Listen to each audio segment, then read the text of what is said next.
May I have your attention, please? Presidents, ministers, excellencies, dear friends and supporters of the American Academy in Berlin, ladies and gentlemen. As I look around, I see quite a few people who need no introduction. Alas, I'm not one of them. At least in this circle, I still need an introduction, but I will not get one. Thus, I have to introduce myself. I'm Gerhard Kasper, the incoming president of the American Academy in Berlin. Thank you. Oh, that's fantastic. Thank you very much. I had not hoped for such a response. I welcome you to the Hans Arnold Center, once the residence of Hans and Ludmilla Arnold, and substantially due to the philanthropy of their and other Arnold descendants, now the home of the American Academy in Berlin. But by the way, I said I welcome you to the Arnold Center, but I of course welcome you to the tent on the grounds of the Arnold Center, and not to the Arnold Center itself. Some of us were up there earlier. Ladies and gentlemen, on this day, today that is, 62 years ago, worker uprisings in East Berlin and in other cities, such as Halle, as well as in the countryside of the GDR, challenged the East German regime. They were suppressed by the Soviet army and the Volkspolizei. The poet and playwright Bertolt Brecht, who did not participate in the uprisings, nevertheless, at the time, wrote a poem published only years later. The poem became the superbly ironic expression of a profound theme in the history of the Western world. I give it to you in an English translation. It is entitled "The Solution." After the uprising of the 17th of June, the secretary of the Writers' Union had leaflets distributed in the Stalinallee stating that the people had forfeited the confidence of the government and could win it back only by redoubled efforts. Would it not be easier in that case for the government to dissolve the people and elect another? In 1953, 1956, 1968, 1989, Europe again and again confronted the question under what conditions governments forfeit the confidence of their peoples and should be dissolved. This question, along with the rule of law and freedom of speech, defines the West perhaps more than any other values held in common. Over more than two and a quarter centuries have passed since the American Revolution as early as 1776, followed by the French Revolution in 1789, gave one answer to this question. Since then, popular sovereignty around the world has become the prevailing doctrine for legitimating government.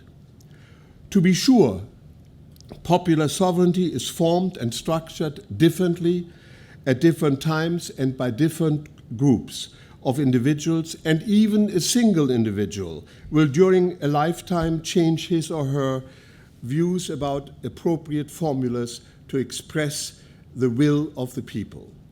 However, the democratic quest is clear, and it, as I said, defines the West. The American Academy says about the Henry Kissinger Prize that it has been awarded annually since 2007 to Europeans and Americans who have made outstanding contributions to the transatlantic relationship. Given our location in Berlin here, until now, in alternating years, the prize has gone to Germans and Americans. This year is a somewhat historic occasion in that we award 2 prizes and for the first time include a European from somewhere else in Europe, Italy no less.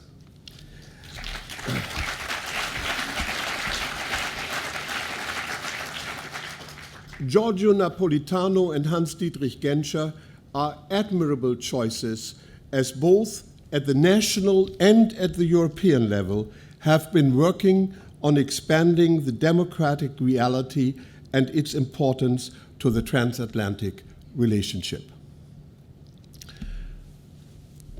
The person in the room who more than any other needs no introduction is the person for whom the prize is named.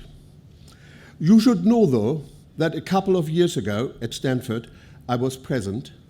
Henry gave a speech, and the introducer used the same cliché I have just employed. He needs no introduction. Whereupon Henry complained loudly, "But I love introductions." Alas, Henry, I have not been allocated the time to provide one. But there is one thing I should like to mention. The very man who, according to Secretary John Kerry, wrote the book on diplomacy is responsible for other wondrous things. In the New Yorker, I recently came across an article about the Colorado River Compact that apportions much desired water among the western states, including my state, parched California. Working out the details of the compact, the author said, took several decades and required the involvement of the Congress, the Supreme Court, and Henry Kissinger. Please note that Henry is treated as if he were a co-equal branch of the federal government. I give you Secretary Kissinger.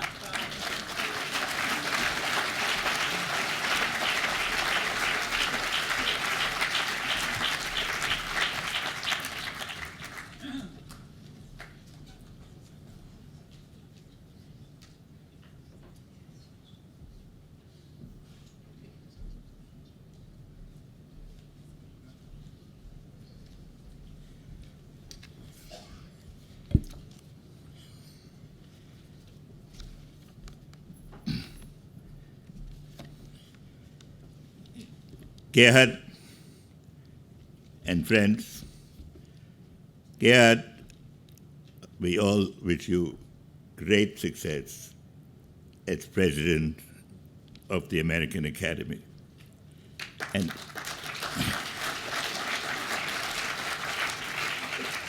And if you are as successful in carrying out your duties at the American Academy as you were in the introduction of me, you will be a historic president.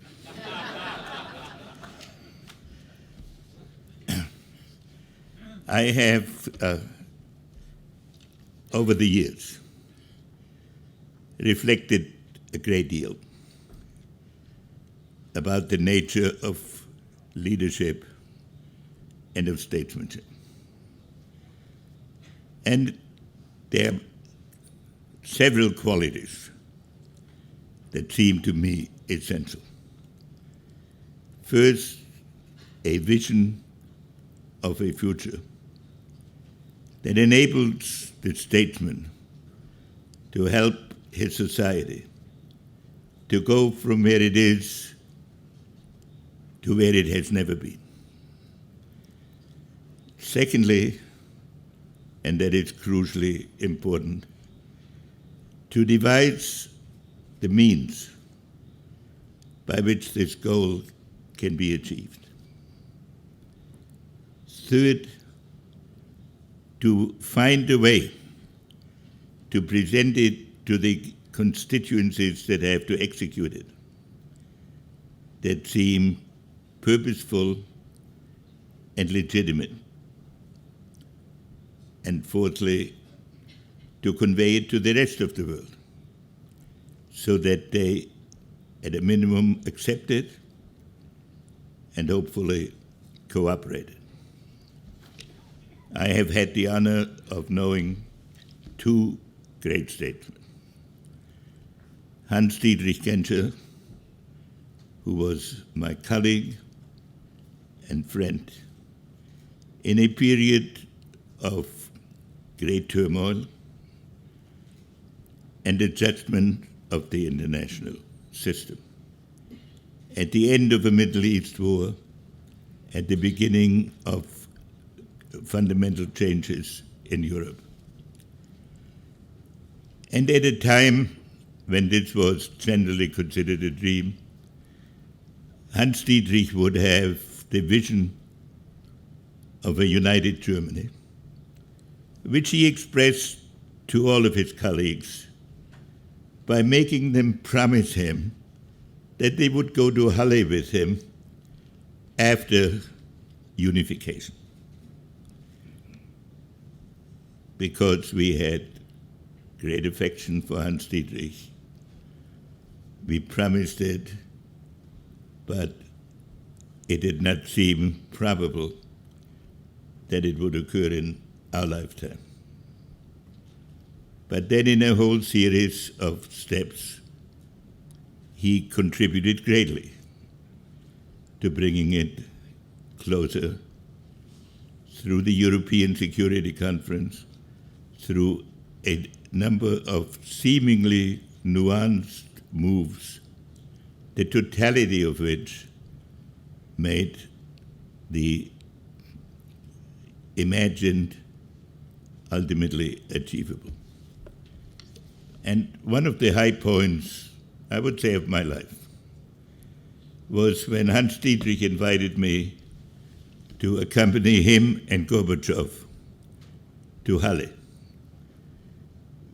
his hometown, where we then could implement what both of us had promised him.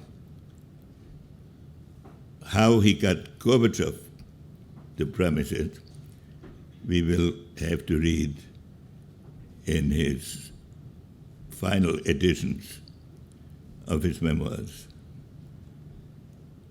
But so I want to say what an honor it is for me to be here with a man whom I not only recognize as a distinguished statesman, but a man who maintained a vision and the willingness to maintain it through many difficulties, and in the process became a person whom I identify with the mood of the Atlantic relationship, which depends not only on the accumulation of strengths, but on creating a unity of purpose that enables us to master the future. Our second honoree is President Napolitano. And nobody would have foreseen, when I became Secretary of State, that the day would come where I celebrate a leader of the Italian Communist Party for his contribution to the values that have united us and that are part of the American Academy. When I became Secretary of State, one of our fixed principles was to keep President Napolitano out of office. We did not believe in Eurocommunism or any of the other formula. But that was before I met President Napolitano. And over the years, I grew to appreciate that there can be different political parties, and there are often unbridgeable political purposes. But there are aspects of the human spirit that transcend the tactical requirements of the moment and even the formal convictions of various statesmen. And over the years, President Napolitano and I have had very many meetings. I never went to Italy without calling on him.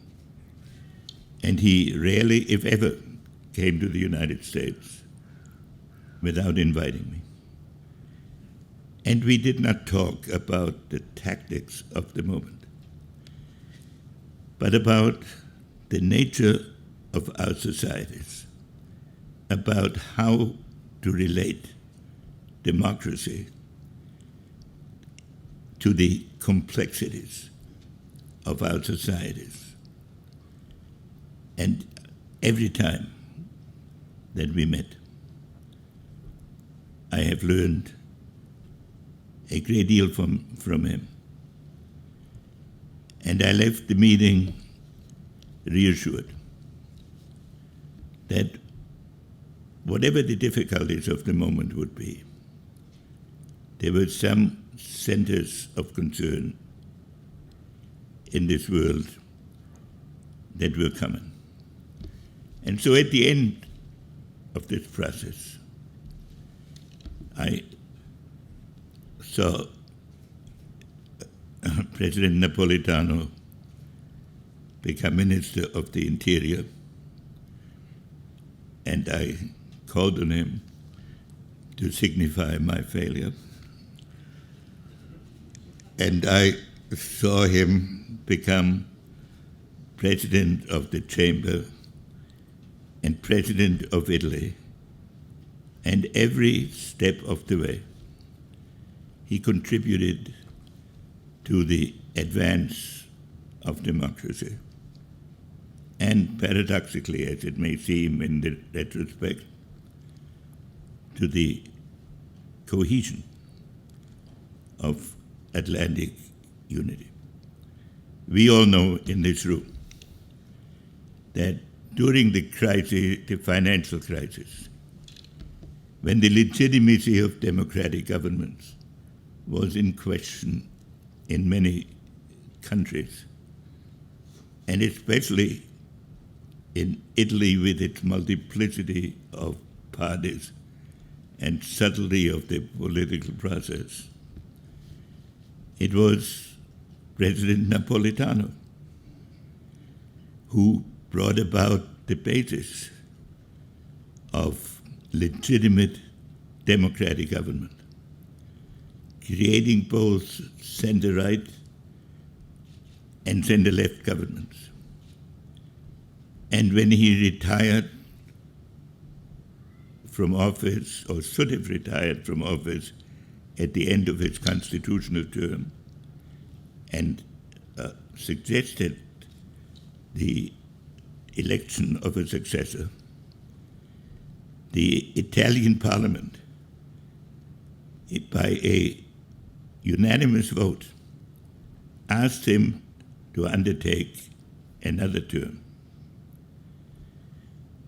He served in this term to create two transition governments that have brought about the current basis of political life in Italy. And having served his country, he retired in the third year of his presidency.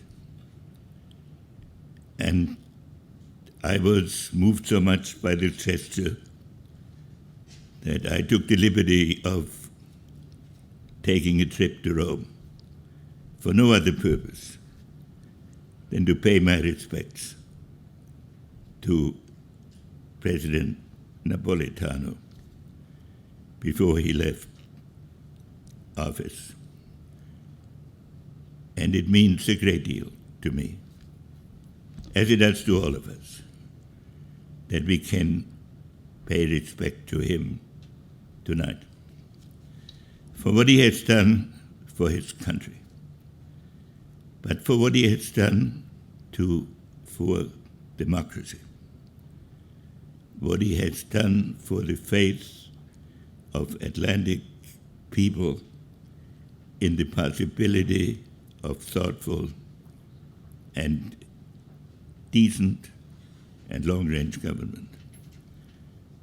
And so I also want to thank the American Academy for giving me this opportunity to pay tribute to a comrade in many battles who brought about great goals, and to a great leader in difficult times. So thank you for giving me this opportunity.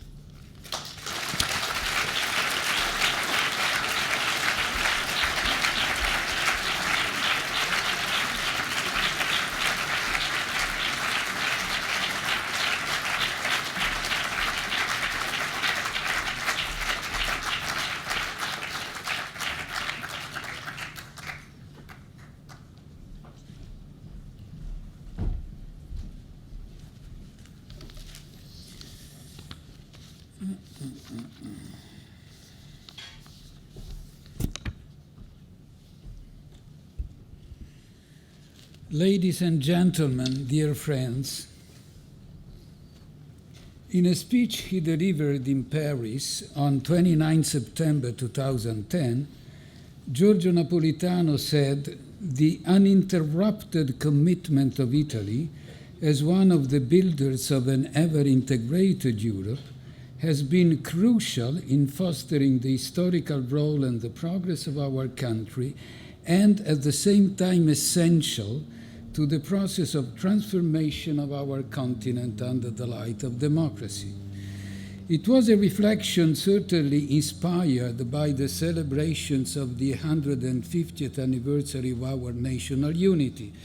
The speech was part of a seminar devoted to them. Camillo Cavour, the architect of the Italian unification, had clearly perceived the need for the nation-state to be part of the European interplay. Giuseppe Mazzini, moved by a much more radical vision, advocated national constructions as prerequisites for a European federation. 80 years later, it was Alcide de Gasperi who understood that the legitimacy of Italy after the disastrous fascist regime could only be founded on an active role in creating a democratic Europe and being part of it.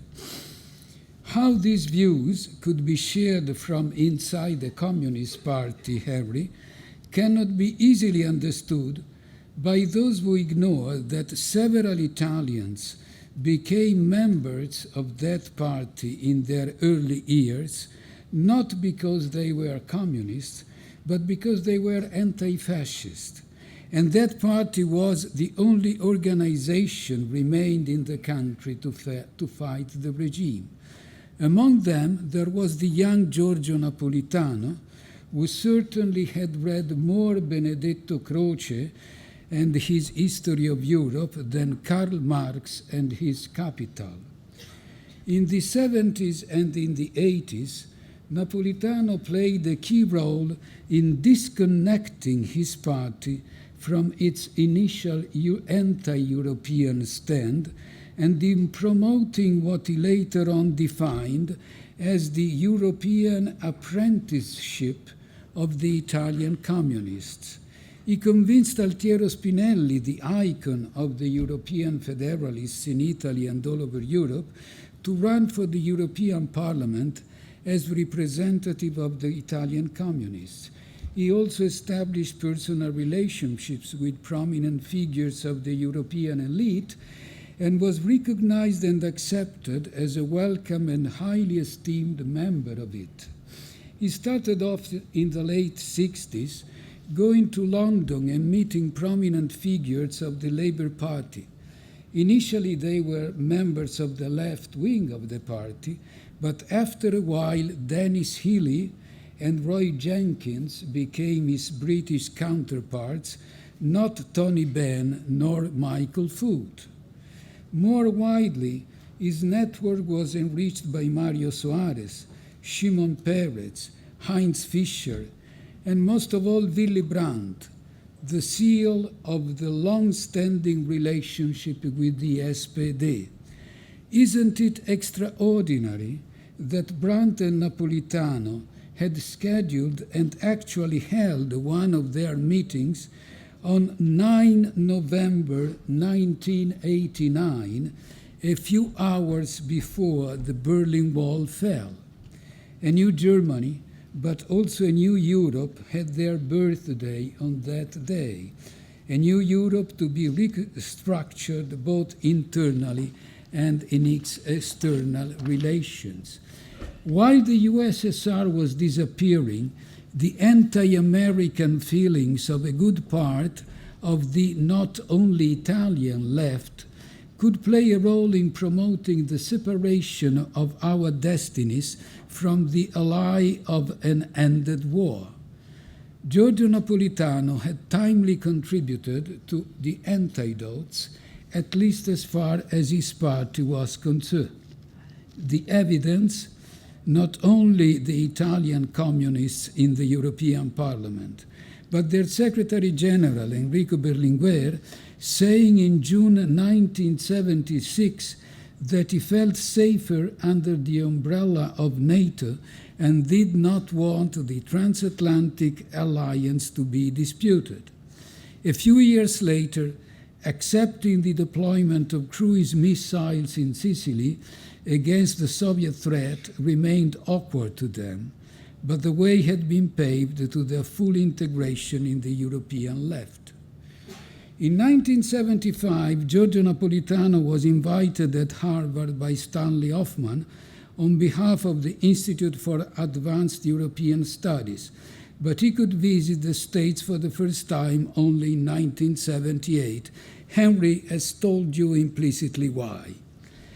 In one of his later frequent visits, namely in 1991, Napolitano said to the students and professors of Harvard, Yale, Princeton, that the friendship and alliance with the United States were inseparable from the role and initiative of Italy in Europe and in international affairs.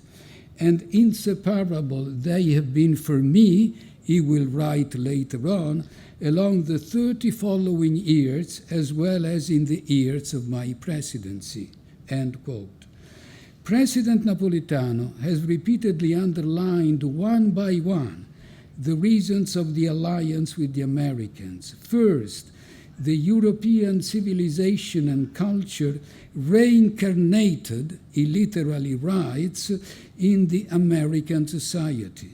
Second, the friendly attitude not only of Washington, but of the American soldiers and more widely of the American people towards the Europeans by the end and after World War II.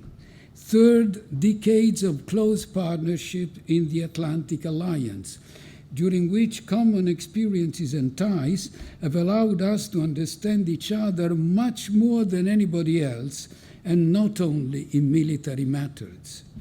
There are differences, of course, and not the last one is that the federation of the former American colonies was the ultimate fruit of a common war, the war of all of them united by the aim of independence. To the contrary, the union of the European states came out of their awareness that centuries of wars against each other at the cost of millions of victims had to be buried in the past.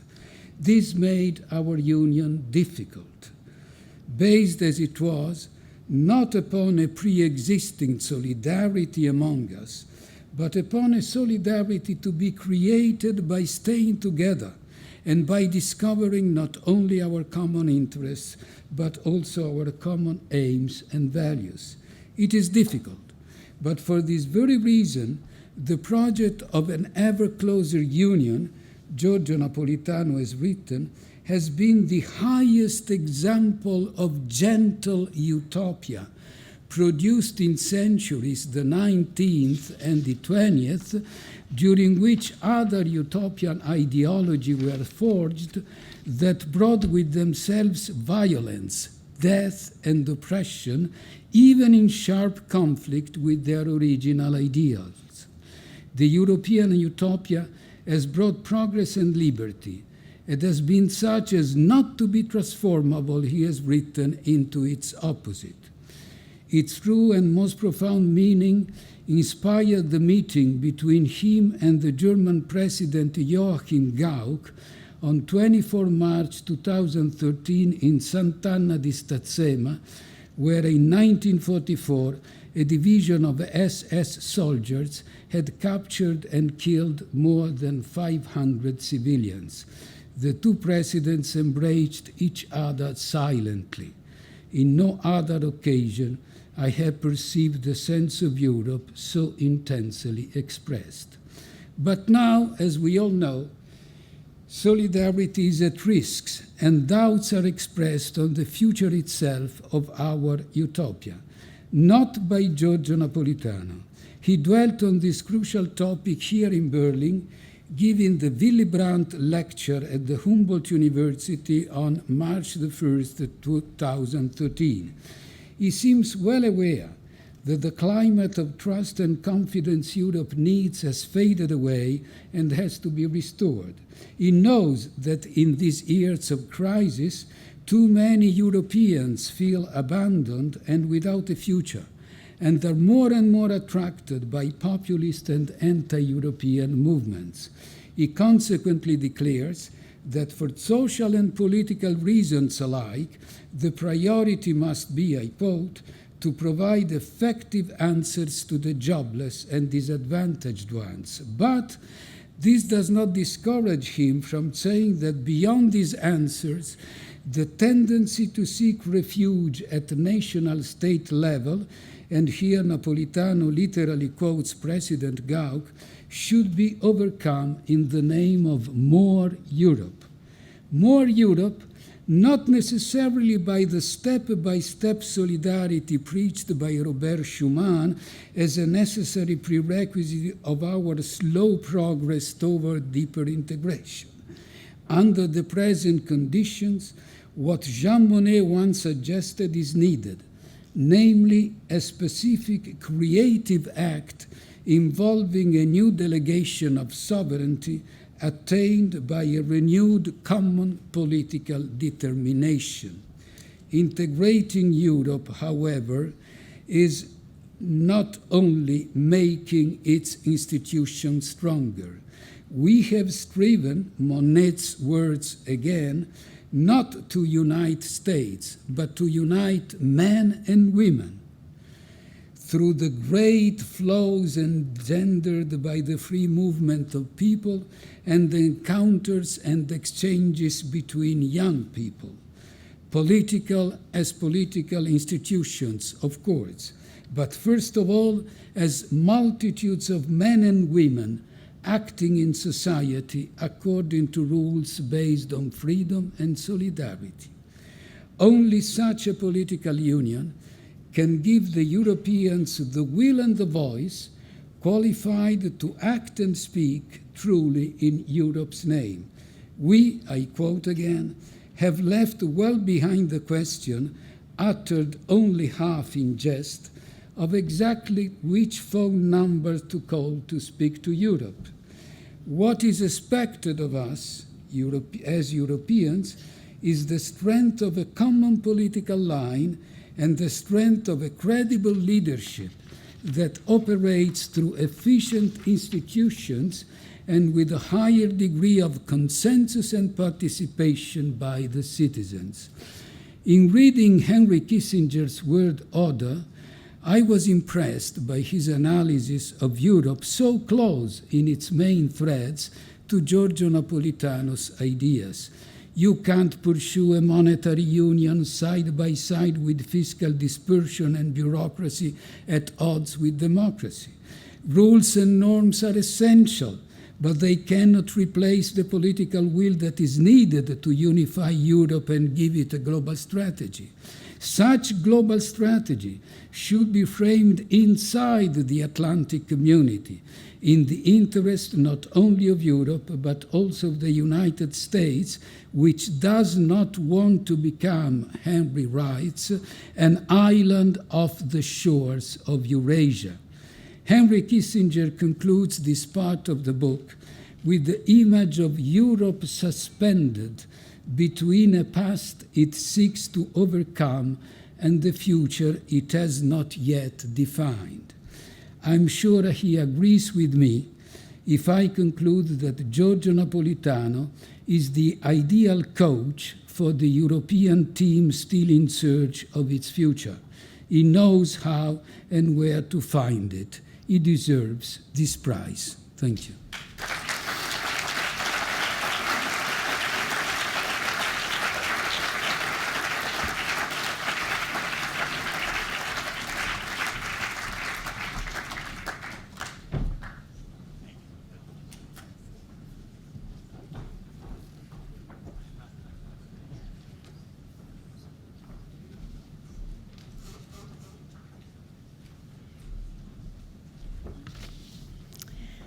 Ladies and gentlemen, the American Academy is deeply honored to present the 2015 Henry A. Kissinger Prize to President Giorgio Napolitano for his tireless work to mend the deep divisions which burdened both Europe and Italy since the end of World War II.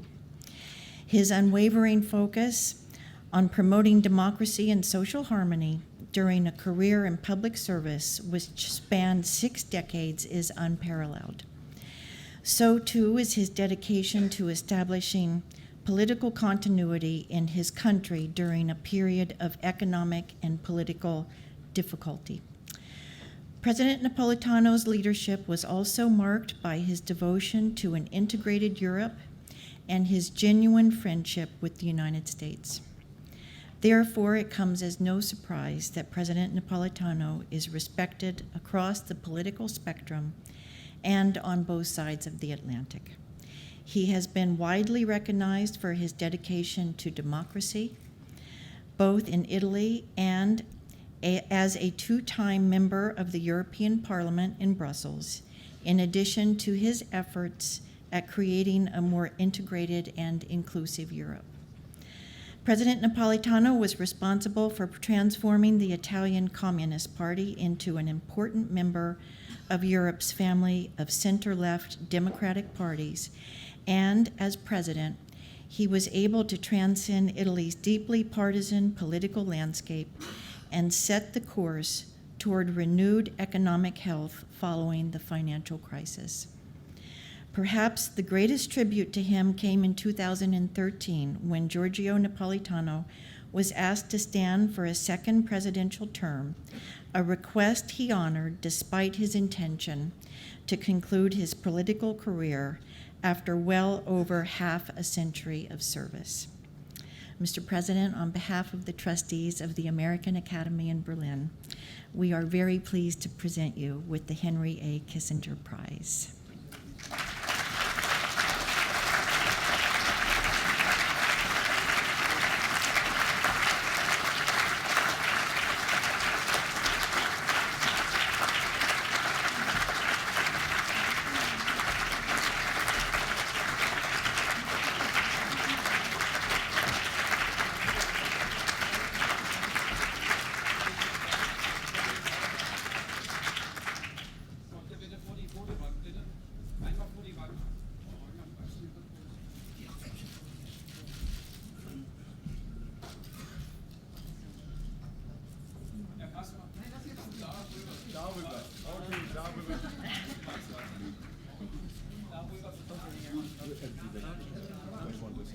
It's heavy.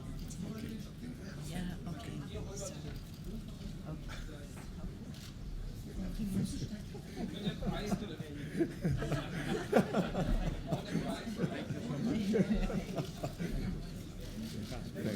ja. Nun brauchen wir noch ein Bild. We need a picture with the prize. With the prize. Here. Here. Okay, good. Okay.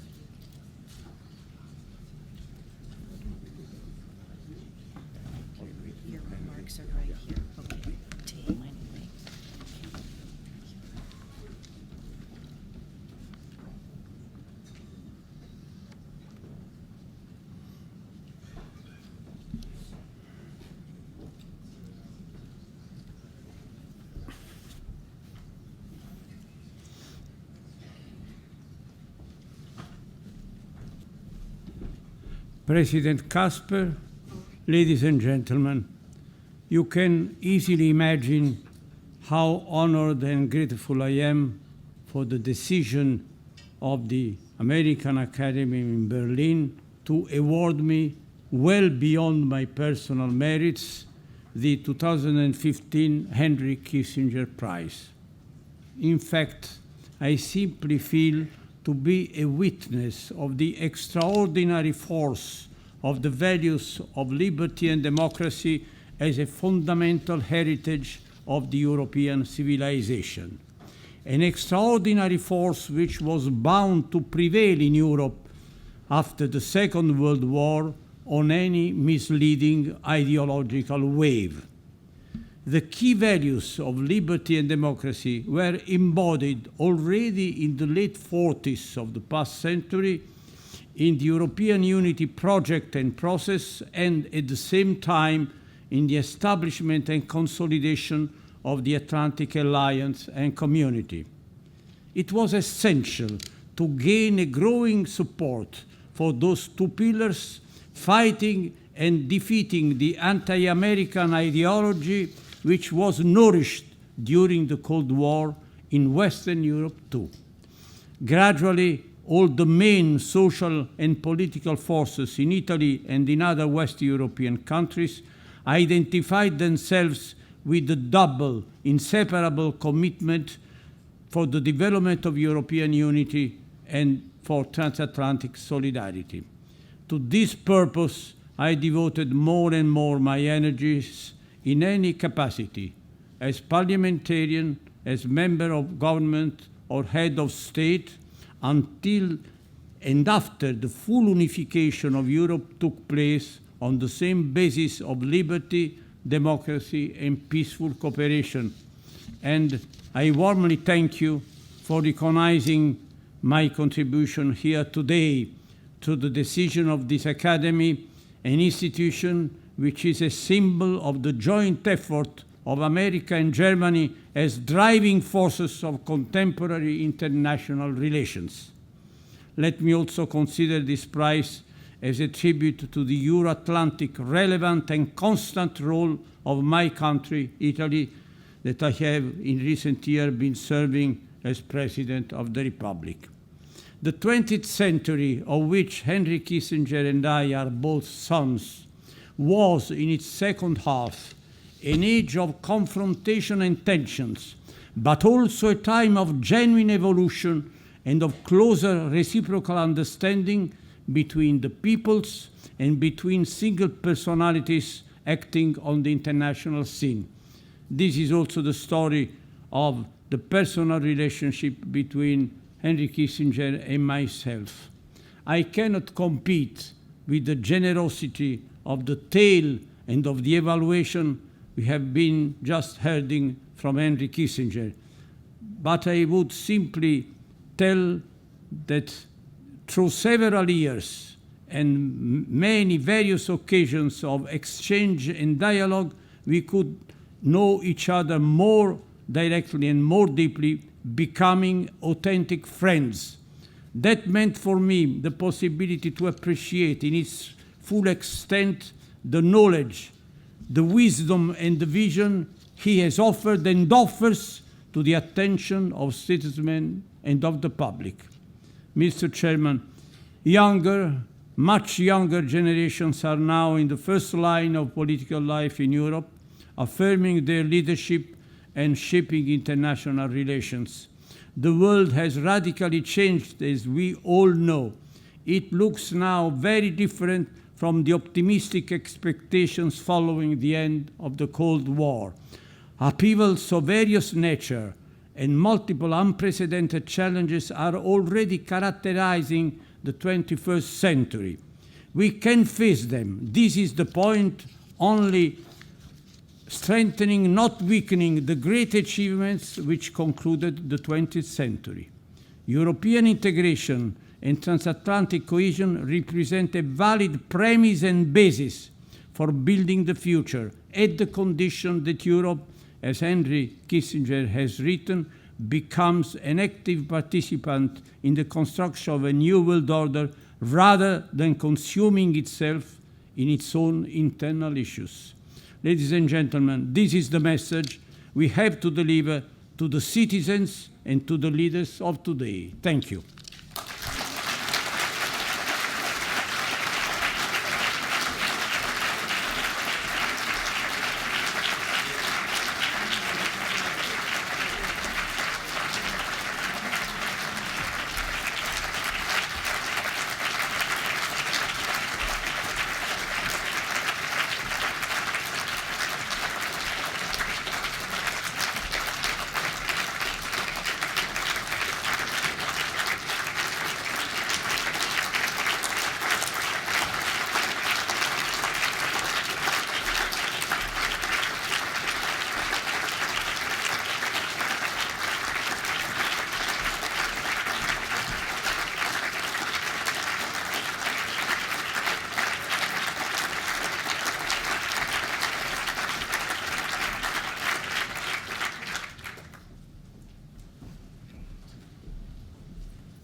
Ladies and gentlemen, before I'm starting with my speech, I should inform you there will be, and there must be, a part in the middle of my speech in German. You will understand why. So those who are needing some translation, you will find a little helper on your seat. Please prepare yourself.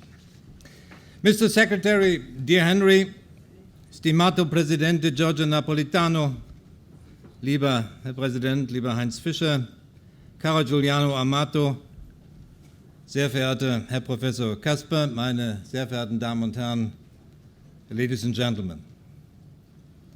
It's really great to be back at the American Academy. Last time I was here, we had a fantastic party celebrating the Academy's 20th birthday. We celebrated, but we also had to bid farewell to our good friend, Gary Smith. Gary, it's good to have you with us this evening.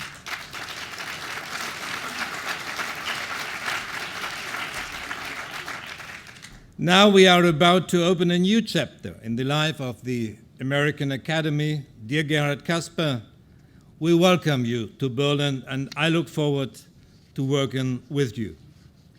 This is a time of transition for the Academy, but tonight, as we all seen, marks a moment of continuity.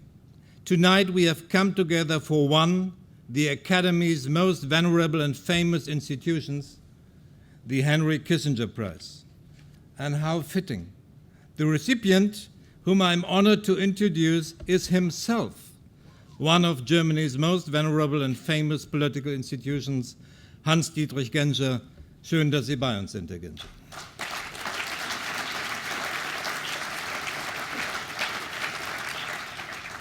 Tonight, speaking about a man who has helped steer the course of this country for decades, I can do that in no other way than in the German language, so I'm switching now to German.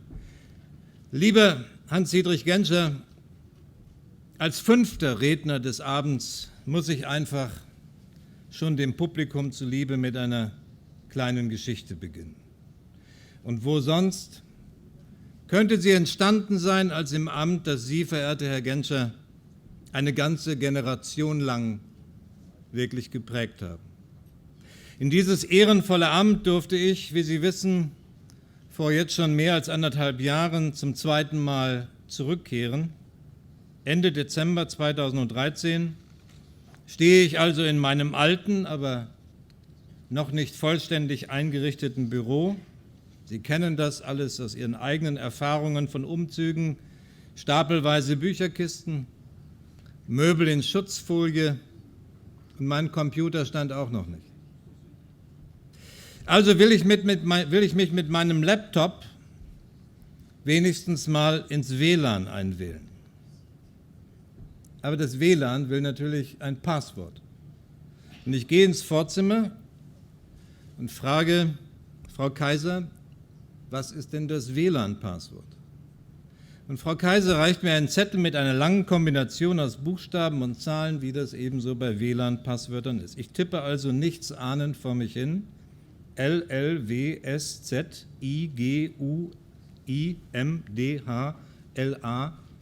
1989.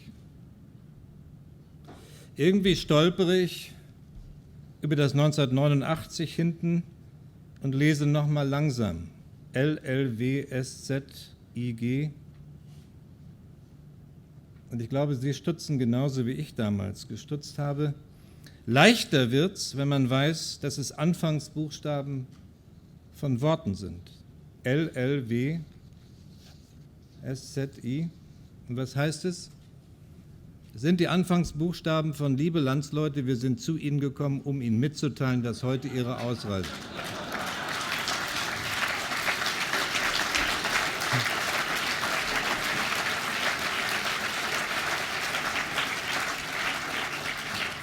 Ich glaube, nichts kann schöner erzählen als diese kleine Geschichte, wie Sie, lieber Herr Genscher, tief ins Mark dieses Hauses des Auswärtigen Amtes bis heute noch hineinwirken.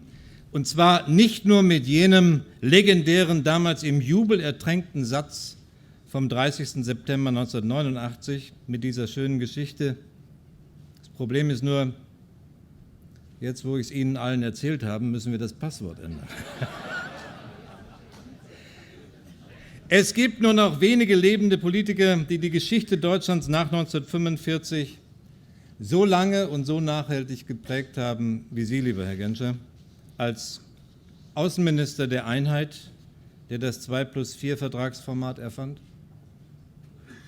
als leidenschaftlicher Verfechter der europäischen Einigung, als Förderer und Antreiber der Entspannungspolitik und als ein Garant der transatlantischen Verankerung, der das Bündnis mit den USA nie aus den Augen verlor. Hans-Dietrich Genscher hat den Krieg und 2 Diktaturen überlebt und daraus schon als junger Liberaler Konsequenzen gezogen. Es ging ihm nie, meine Damen und Herren, um Ideologien. Er wollte den Menschen helfen, auch und vor allem den Menschen in seiner alten Heimat. Deshalb, unter anderem deshalb, unterstützte er die Ost- und Entspannungspolitik von Willy Brandt von Anfang an und deshalb trieb er den Prozess der Verständigung Europas innerhalb der KSZE voran. Anders als viele Skeptiker diesseits und jenseits des Atlantiks, die davor warnten, eine Übereinkunft mit dem Ostblock werde nur die Teilung Europas zementieren, blieb Hans-Dietrich Genscher seiner Überzeugung treu, dass Sicherheit in Europa letztlich nicht ohne und erst recht nicht gegen Russland zu organisieren ist, sondern möglichst mit Russland gesucht werden sollte. Ein Grundsatz, an den man sich im Übrigen auch heute noch gelegentlich erinnern sollte. Sein Gespür für weltpolitische Veränderungen ließ ihn früher als viele andere Politiker in Deutschland und in Amerika erkennen, dass mit Michail Gorbatschow Bewegung in die starren Fronten des Kalten Krieges gekommen war. Als 1989 die alte bipolare Weltordnung zerbröselte, als Tausende von DDR-Bürgern zuerst über Ungarn ausreisten und später in Prag die deutsche Botschaft besetzten, erntete Genscher die Früchte seiner wirklich langjährigen, unermüdlichen und zutiefst persönlichen Vertrauensarbeit. Am Rande der UN-Vollversammlung in New York, wohin er gegen den Rat seiner Ärzte nach einem damaligen Herzinfarkt geflogen war, gewann er Eduard Schewardnadse, Moskaus damaligen Außenminister, als Verbündeten gegen Ostberlin, um das Flüchtlingsdrama in der Prager Botschaft zu beenden. Er schilderte ihm die dramatische Lage der Botschaftsflüchtlinge, die seit Wochen in Matsch, Morast und qualvoller Enge auf die Ausreise warteten. Schewardnadse fragte, sind auch Kinder dabei? Und Hans-Dietrich Genscher antwortete, Hunderte. Und Schewardnadse nach einer langen Minute des Schweigens, Herr Genscher, ich helfe Ihnen. Der Rest ist bekannt. Am 30. September 1989 konnte Hans-Dietrich Genscher mit jenem berühmten Satz den Deutschen in der Prager Botschaft das Ende ihrer Unfreiheit verkünden. Noch stand die Mauer, aber die Risse waren für niemanden mehr zu übersehen. Für ihn, der 1952 selbst aus der DDR geflohen war, erfüllte sich damit ein wirklicher Lebenstraum. Voriges Jahr, lieber Hans-Dietrich Genscher, waren wir beide zusammen in Prag zum 25. Jahrestag der Balkonrede trafen wir einige der früheren Botschaftsflüchtlinge. Ein wirklich bewegender Tag. Die Flüchtlinge, sagten sie dort, haben ihr eigenes Schicksal in die Hand genommen, aber in Wahrheit haben sie selbst Geschichte geschrieben. Daran ist vieles richtig, aber ich darf doch hinzufügen, ohne ihre unermüdliche Arbeit, verehrter Herr Genscher, hätten diese Menschen nicht Geschichte schreiben können. Sie haben ihren Landsleuten, um im Bilde zu bleiben, die Utensilien in die Hand gegeben, die man zum Schreiben braucht, die Tinte und Feder der Geschichte. Auch dafür ehren wir sie heute Abend aus voller Überzeugung und aus vollem Recht. Ladies and gentlemen, here in Germany, every child knows that Hans-Dietrich Genscher has traveled a lot. In fact, in the German language, his name has almost become a synonym for being on the road. And yes, Genscherism implied that Hans-Dietrich Genscher didn't only travel westward, but in all directions. Some people in Washington didn't like that. Some called him, unfair enough, I think, a slippery man. But wherever Mr. Genscher went, west or east, his compass needle was always firmly aligned with the transatlantic axis. Hans-Dietrich Genscher knew that he could achieve neither his own goals nor our common goals without the transatlantic anchor. And from that anchor, building trust in other directions. History proved him right. And that's why tonight is a special night, because tonight you are honoring Hans-Dietrich Genscher as a transatlanticist. And you are honoring him in the name of great Henry Kissinger. To me, it seems almost natural to think of these two men together, because both of them, each in its own place, have spent their lives working on the same great project. Henry Kissinger, with his policy of détente and disarmament, laid the foundation for the end of the Cold War and for Europe's democratic transition. Hans-Dietrich Genscher was able to continue this work later, working with Jim Baker towards the 2+4 agreement, and so I quote from the Kissinger Prize jury, Genscher played a central role in ending the division of Europe and making German reunification possible. End of the quote. And of course, I have nothing to add to Mr. Kissinger's judgment. So, dear Hans-Dietrich Genscher, congratulations on the 2050 Henry Kissinger Prize. And by the way, I have told my staff to take careful notes on your following remarks because the Foreign Office needs a new password. Thank you.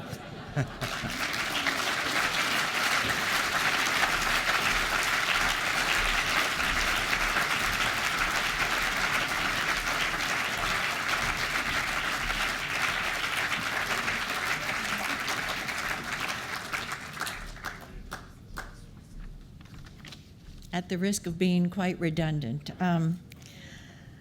Hans-Dietrich Genscher is the longest-serving foreign minister and vice chancellor in the history of the Federal Republic of Germany. His contributions to German democracy and the transatlantic partnership characterize his remarkable political career, along with his integration of Western goals with Germany's Ostpolitik. He contributed greatly to Germany's reunification and its current standing as one of Europe's most successful and trusted nations. His reputation as one of the 20th century's major diplomatic figures is also a function of his unflagging devotion to healing the wounds of World War II among both Western partners and across all of Europe. During the years of Europe's Cold War division, Minister Genscher's efforts won him respect on both sides of the Iron Curtain, putting him in a position to advocate political reform in the East while supporting cooperation in the West. Foreign Minister Genscher was among the first Western statesmen to urge support for Mikhail Gorbachev's efforts to reform the Soviet Union. When he was awarded the Kissinger Prize a year ago, Secretary of State James Baker placed special emphasis on his close and fruitful cooperation with Minister Genscher in the 2+4 negotiations, which led to German reunification. Minister Genscher likewise played a key role in strengthening the transatlantic relationship with the U.S. After retiring from government service in 1992, Minister Genscher remained active in the foreign policy community, serving as president of the German Council on Foreign Relations from 2001 to 2013. Hans-Dietrich Genscher's care and dedication to German foreign policy over such a long period of time left an abiding imprint on generations of German diplomats and on German diplomacy. Mr. Minister, on behalf of the trustees of the American Academy in Berlin, it's our pleasure to present you with the Henry A. Kissinger Prize.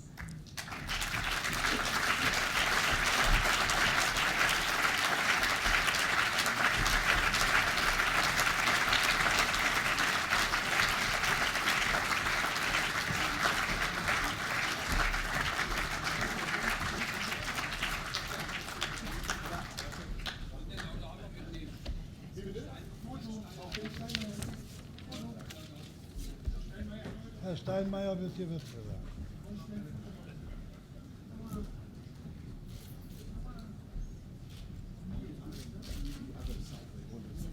Das ist die andere Seite.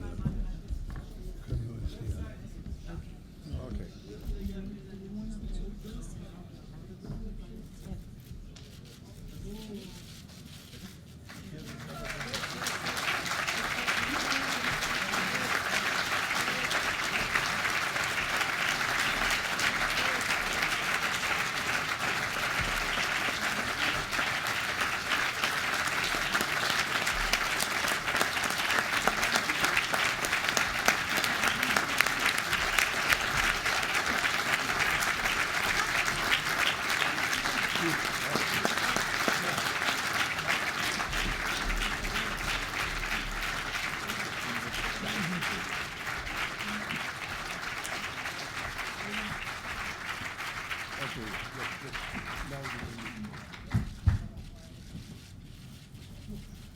Meine sehr verehrten Damen und Herren, ich bin tief beeindruckt von dem, was ich eben an Gutem über mich gehört habe.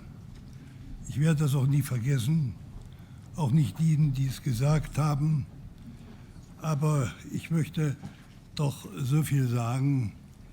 Für mich ist das wirklich heute ein großer Tag. Ich würde sagen, es ist mein American-Tag. Der Tag, der mich an alles erinnert, was einen langen Weg mich im Zusammenhang mit Amerika begleitet hat.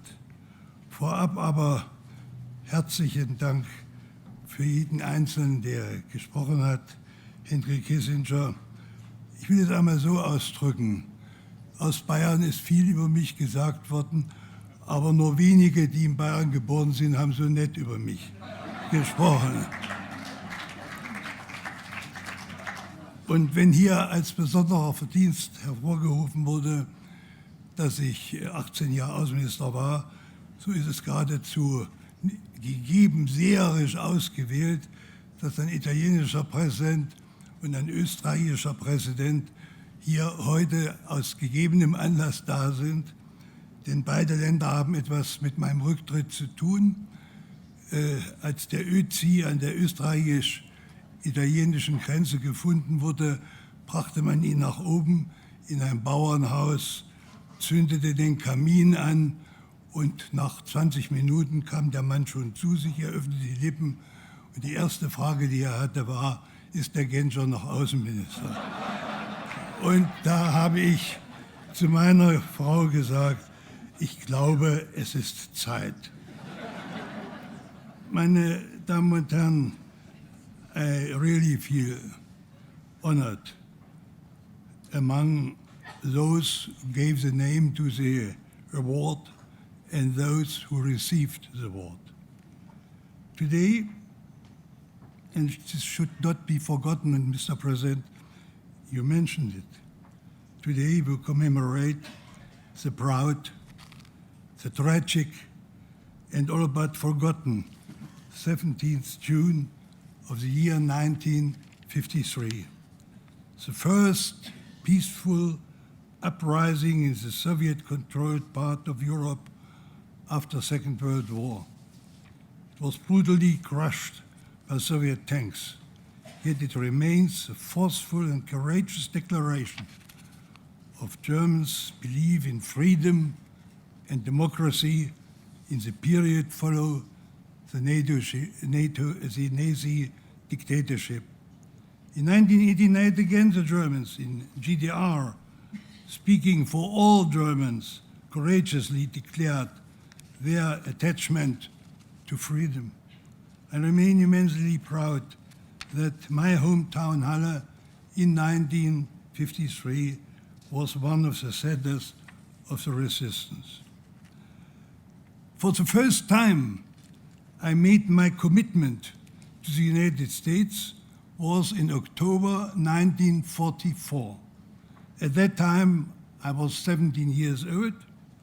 I had to serve in the so-called labor force camp in Frauenstein in the Erzgebirge, and with a colleague and friend and comrade, we discussed the situation, and I made very critical remarks to the system as it was, and the word was used by us when we spoke about the system.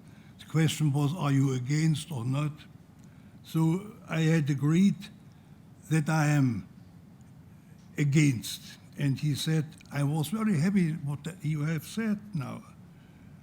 And what do you think? What will come after the system? I said, I don't know what will come. I can only say what I want. So, like the Americans or maybe the English, and said, and what about you? And he was very clear in his answer. He says, like the Soviet Union. And I said, do you think it will be better off there? And he said, yes, I am a communist. Future is socialism, so I hope it will come. And when we left the camp, we said goodbye, and I said, I hope I will be right. And he said, I hope I will be right. And in '89, how came it out? I was, at that time, German Foreign Minister, as everybody knows here, and he was member of Politburo of the Socialist Unit Party in Germany.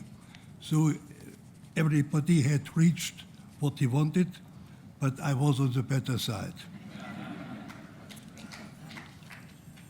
For the first time, I met the Americans on the 7th of May, 1945, at 6:30 in Tangermünde on the River Elbe. At that time, I was an 18-year-old Georgia in the 12th Army, the so-called Wenk Army, and he had a special agreement with the Americans that if he brings his army, at that time deployed near Berlin, south of Berlin, to the Elbe River, they will open the other side of the Elbe, and they would accept as American prisoners of war. And so it was. The Americans on the West Bank, the Red Army on the Ost Bank. So we had to make our choice. Everybody fought us. I can tell you it was the most easy decide in my life I had to make. At the same time, I could not predict that it would in time be a close partner of 6 American secretaries of state. 2 were to make a vital contribution to German unity.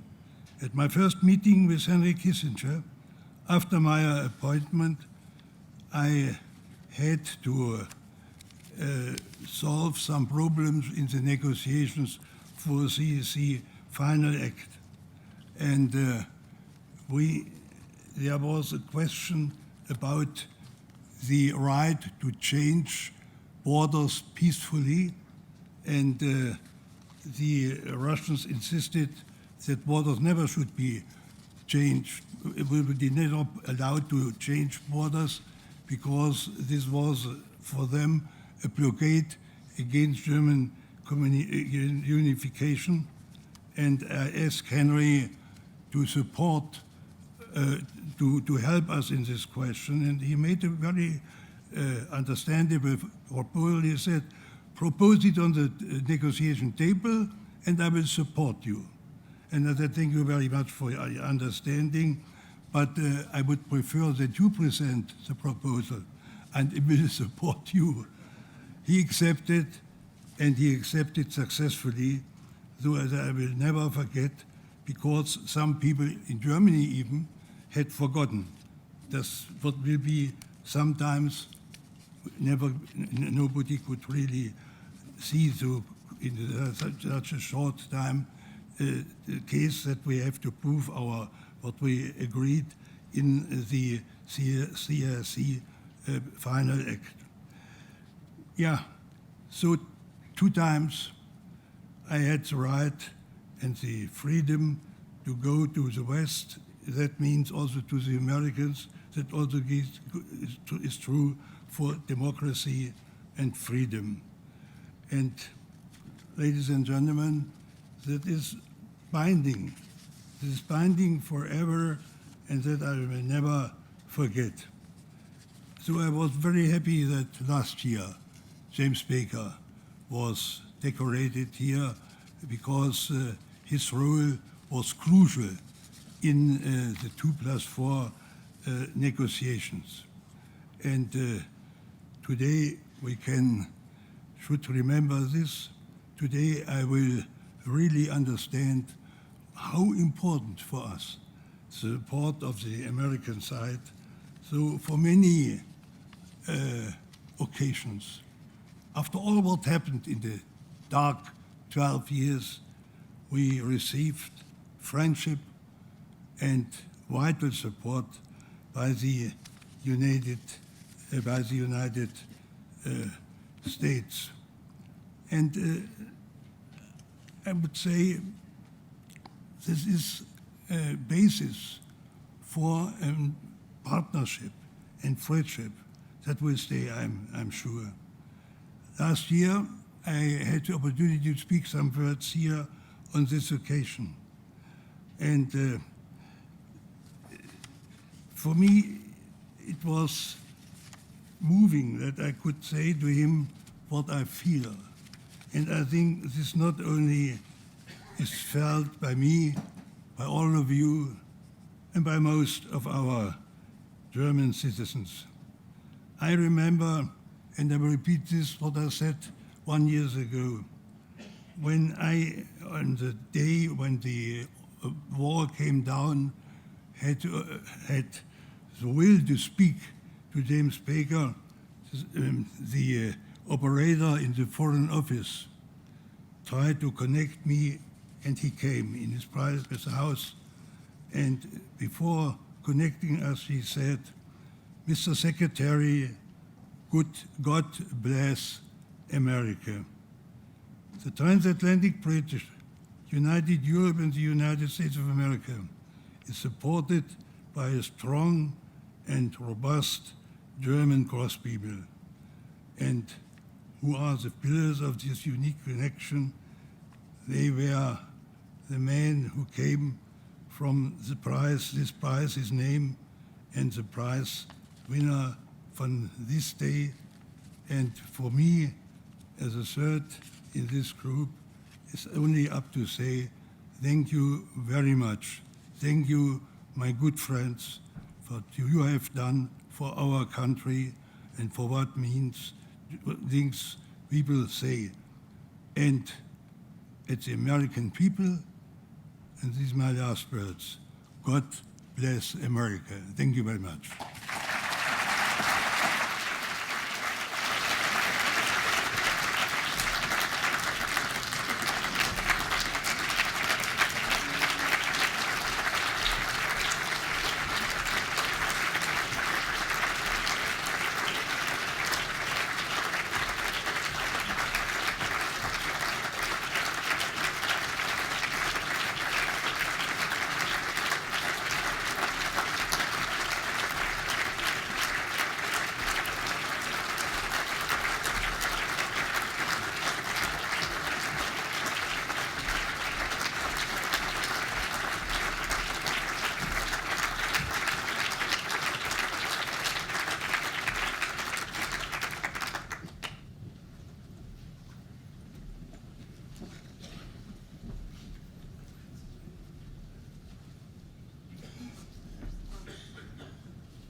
Thank you very much, Minister Genster and President Napolitano.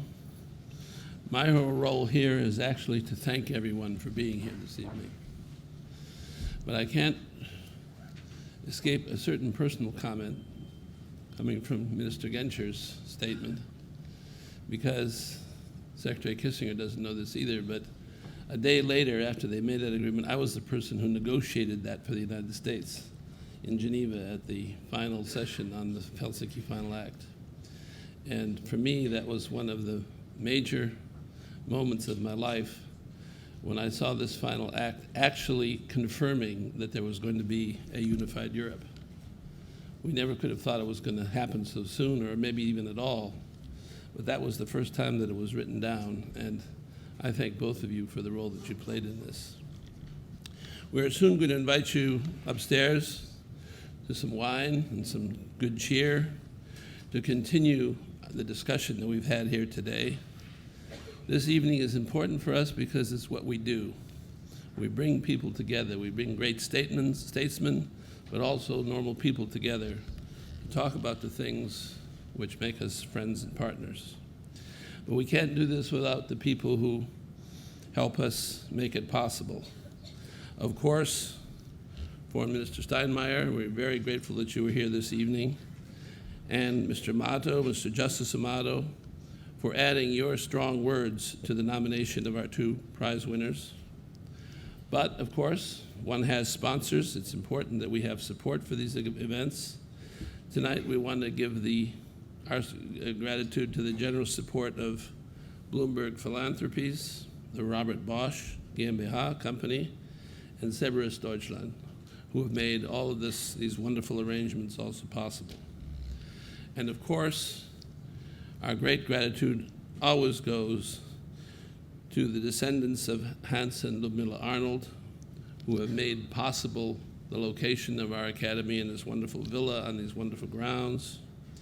They provided the founding gift for the academy and have been our partners and our benefactors, but also our close friends in the 20 years since the academy was founded. And we're very grateful that Nina van Maltzahn is here this evening as a representative of the family. She is really our guiding angel in all of this operation. So please accept our gratitude that you came, all of you, that we had such a wonderfully warm evening together. And please now find your way upstairs through the darkness to a reception which we're going to be having up in the Hans Arnold Center. Thank you very much.